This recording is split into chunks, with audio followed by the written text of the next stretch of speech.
ಮದುವೆಗೆ ತೆರಳಿದ್ದ ಒಂದೇ ಕುಟುಂಬದ 4 ನೀರಿನಲ್ಲಿ ಮುಳುಗಿ ಸಾವು. ರಾಯಚೂರು ಕೊಸಗಿ ಪಕ್ಕದ ಆಂಧ್ರಪ್ರದೇಶ ರಾಜ್ಯದ ಕೊಸಗಿ ಮಂಡಲ ವ್ಯಾಪ್ತಿಯ ರಾಜಲಾಬಂಡ್ ಗ್ರಾಮದಲ್ಲಿರುವ ಆಣೆಕಟ್ಟಿನಲ್ಲಿ ಸಂಭವಿಸಿದ ದುರ್ಘಟನೆಯಲ್ಲಿ ಒಂದೇ ಕುಟುಂಬದ 4 ನೀರಿನಲ್ಲಿ ಮುಳುಗಿ ಮೃತಪಟ್ಟಿರುವ ದುಃಖದ ಘಟನೆ ನಡೆದಿದೆ. ಈ ದುರ್ಘಟನೆ ಹಿನ್ನೆಲೆಯಲ್ಲಿ ಕುಟುಂಬಸ್ಥರು ಹಾಗೂ ಗ್ರಾಮಸ್ಥರಲ್ಲಿ ಶೋಕ ಮಡುಗಟ್ಟಿದೆ. ರಾಯಚೂರು ಜಿಲ್ಲೆಯ ಮಾನ್ವಿ ತಾಲೂಕಿನ ಕುರ್ಡಿ ಗ್ರಾಮದಿಂದ ಸಂಬಂಧಿಕರ ಮದುವೆ ಕಾರ್ಯಕ್ರಮದಲ್ಲಿ ಭಾಗವಹಿಸಲು ಕುಟುಂಬಸ್ಥರು ಆಂಧ್ರಪ್ರದೇಶದ ಕೊಸಗಿ ಪಟ್ಟಣಕ್ಕೆ ತೆರಳಿದ್ದರು. ಮದುವೆ ಕಾರ್ಯಕ್ರಮಕ್ಕೆ ತೆರಳುವ ಮಾರ್ಗ ಮಧ್ಯೆ ತುಂಗಭದ್ರಾ ನದಿಗೆ ಕುಡಿಯುವ ನೀರಿಗಾಗಿ ನೀರು ಬಿಟ್ಟಿರುವ ಹಿನ್ನೆಲೆಯಲ್ಲಿ ರಾಜಲಾಬಂಡ್ ಅಣೆಕಟ್ಟಿನಲ್ಲಿ ನೀರು ಹರಿಯುತ್ತಿತ್ತು.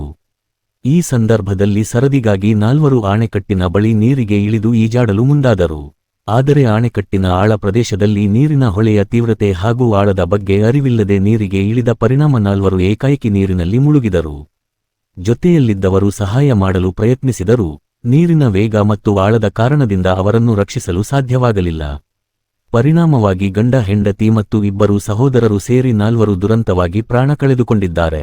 ಮೃತರನ್ನು ಉಮಾವತಿ 35, ಪತಿ ಗೋವಿಂದ, ಮೂಲತಃ ಮಾನ್ವಿ ತಾಲೂಕಿನ ಕುರ್ಡಿ ಗ್ರಾಮ, ರತ್ನ 28, ಪತಿ ಮಹಾಂತೇಶ್, ಸುಂಕೇಶ್ವರ ಗ್ರಾಮ, ಶಿವಾನಂದ 24, ತಂದೆ ಹನುಮಂತರಾಯ, ಕುರ್ಡಿ ಗ್ರಾಮ, ಹಾಗೂ ಮಹಾಂತೇಶ್ 24, ತಂದೆ ಪೀತಾಂಬರ, ಕುರ್ಡಿ ಗ್ರಾಮ ಎಂದು ಗುರುತಿಸಲಾಗಿದೆ. ಮೃತರು ದಾಸರು ಸಮುದಾಯಕ್ಕೆ ಸೇರಿದವರಾಗಿದ್ದು ಮಾನ್ವಿ ತಾಲೂಕಿನ ನಿವಾಸಿಗಳಾಗಿದ್ದಾರೆ ಎಂದು ತಿಳಿದುಬಂದಿದೆ.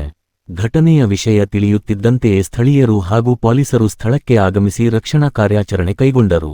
ಸ್ಥಳೀಯರ ಸಹಾಯದಿಂದ ಶೋಧ ಕಾರ್ಯಾಚರಣೆ ನಡೆಸಿ 4 ಮೃತದೇಹಗಳನ್ನು ಹೊರತೆಗೆದಿದ್ದಾರೆ.